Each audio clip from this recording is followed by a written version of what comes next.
छठ महापर्व के दौरान शुद्धता और पवित्रता का बहुत खास महत्व होता है। इसलिए पर्व के दौरान शुद्धता का खास ख्याल रखना बहुत जरूरी होता है। 4 दिन की इस पूजा के दौरान कुछ गलतियां ऐसी हैं जो भूलकर भी नहीं करनी चाहिए। आइए जानते हैं छठ पूजा में किन गलतियों को नहीं करना चाहिए। 4 दिनों तक मनाए जाने वाले महापर्व छठ की शुरुआत 5 नवंबर से हो रही है।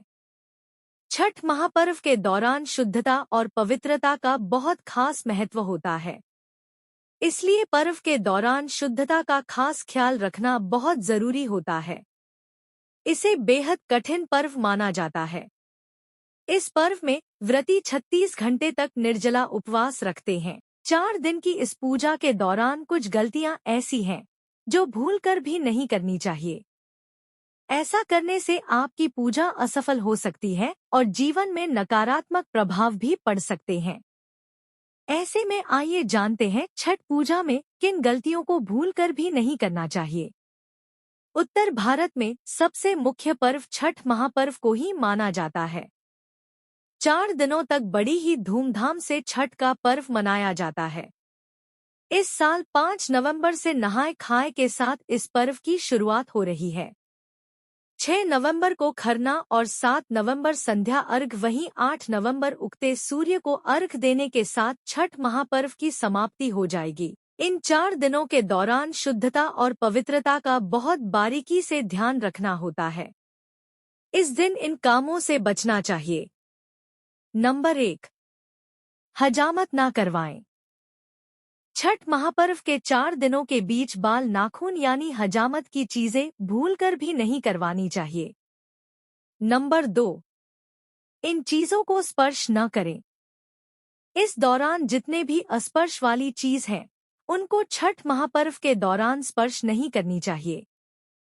नंबर 3, तामसिक भोजन न करें। अगर आपके घर में छठ व्रत हो रहा है या नहीं भी होता है, तो भी छठ महापर्व के दौरान तामसिक भोजन का सेवन नहीं करना चाहिए। ऐसा करने से आपके जीवन में नकारात्मकता आ सकती है। नंबर 4, बेड पर न सोएं। छठ महापर्व के दौरान व्रती को बेड पर नहीं सोना चाहिए। ऐसा करने से आपका व्रत असफल हो सकता है। नंबर 5, दोबारा ना पहने वस्त्र। छठ महापर्व के दौरान शुद्धता का खास ध्यान रखा जाता है। ऐसे में एक वस्त्र को पहनने के बाद बिना धोए उसे दोबारा नंबर 6, ना पहने। मिट्टी के चूल्हे पर बनाएं खाना। छठ महापर्व में व्रती को गैस पर खाना नहीं बनाना चाहिए। इस दौरान मिट्टी के चूल्हे में ही खाना बनाएं। इन सभी कामों से हमें बचना चाहिए। पौराणिक कथा के अनुसार राजा प्रियव्रत बहुत दुखी थे क्योंकि उनके कोई संतान नहीं थी। उन्होंने महर्षि कश्यप को अपनी समस्या बताई। महर्षि कश्यप ने उन्हें पुत्रेष्टि यज्ञ कराने की सलाह दी। यज्ञ के दौरान आहुति के लिए बनाई गई खीर रानी मालिनी को खाने को दी गई। खीर खाने से रानी गर्भवती हुई और उन्होंने एक पुत्र को जन्म दिया। लेकिन दुर्भाग्य से बच्चा मृत पैदा हुआ। देवी पष्ठी की कृपा से प्राप्त हुआ पुत्र राजा प्रियव्रत पुत्र के शव को लेकर श्मशान घाट गए और दुख में डूबकर अपने प्राण त्यागने ही वाले थे कि तभी ब्रह्मा जी की मानस पुत्री देवी षष्ठी प्रकट हुई। देवी ने राजा से कहा, मैं सृष्टि की मूल प्रवृत्ति के छठे अंश से उत्पन्न हुई हूँ, इसलिए मेरा नाम षष्ठी है। तुम मेरी पूजा करो और लोगों में इसका प्रचार प्रसार करो। देवी षष्ठी के कहने पर राजा प्रियव्रत ने कार्तिक मास के शुक्ल पक्ष की षष्ठी तिथि को विधि विधान से उनका व्रत किया। देवी की कृपा से उन्हें जल्द ही एक स्वस्थ पुत्र की प्राप्ति हुई।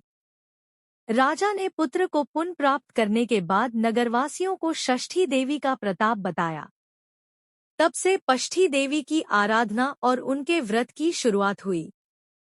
रामायण की कहानी के अनुसार जब रावण का वध करके राम जी देवी सीता और लक्ष्मण जी के साथ अयोध्या वापस लौटे थे, तो माता सीता ने कार्तिक मास की शुक्ल पक्ष की षष्ठी को व्रत रखकर कुल की सुख शांति के लिए षष्ठी देवी और सूर्य देव की आराधना की थी।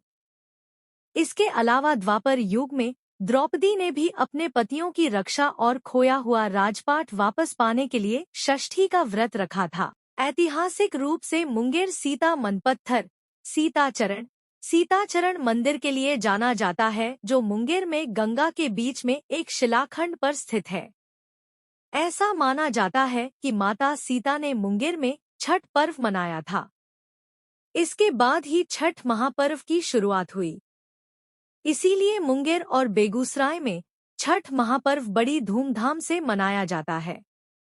एक कथा के अनुसार प्रथम देवासुर संग्राम में जब असुरों के हाथों देवता हार गए थे, तब देव माता अदिति ने तेजस्वी पुत्र की प्राप्ति के लिए देवारण्य के देव सूर्य मंदिर में रनबे छठी मैया अपनी पुत्री की आराधना की थी। तब प्रसन्न होकर छठी मैया ने उन्हें सर्वगुण संपन्न तेजस्वी पुत्र होने का वरदान दिया था। इसके बाद अदिति के पुत्र हुए त्रिदेव रूप आदित्य भगवान, जिन्होंने असुरों पर देवताओं को विजय दिलाई। भारत में छठ सूर्योपासना के लिए प्रसिद्ध पर्व है। मूलतः सूर्य षष्ठी व्रत होने के कारण इसे छठ कहा गया है।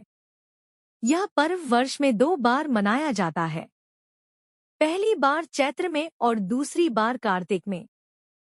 चैत्र शुक्ल पक्ष षष्ठी पर मनाए जाने वाले छठ पर्व को चैती छठ व कार्तिक शुक्ल पक्ष षष्ठी पर मनाए जाने वाले पर्व को कार्तिकी छठ कहा जाता है। पारिवारिक सुख समृद्धि तथा मनोवांछित फल प्राप्ति के लिए यह पर्व मनाया जाता है। स्त्री और पुरुष समान रूप से इस पर्व को मनाते हैं। छठ व्रत के संबंध में अनेक कथाएं प्रचलित हैं। उनमें से एक कथा के अनुसार जब पांडव अपना सारा राजपाट जुए में हार गए, तब श्री कृष्ण द्वारा बताए जाने पर द्रौपदी ने छठ व्रत रखा। तब उनकी मनोकामनाएं पूरी हुई तथा पांडवों को उनका राजपाट वापस मिला। लोक परंपरा के अनुसार सूर्यदेव और छठी मैया का संबंध भाई बहन का है। लोक मातृका षष्ठी की पहली पूजा सूर्य ने ही की थी।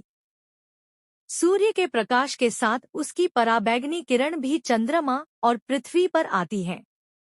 सूर्य का प्रकाश जब पृथ्वी पर पहुंचता है तो पहले वायुमंडल मिलता है। वायुमंडल में प्रवेश करने पर उसे आयन मंडल मिलता है।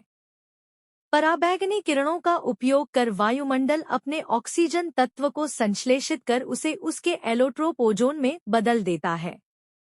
दोस्तों, ये जानकारी केवल तथ्यों पर ही आधारित है।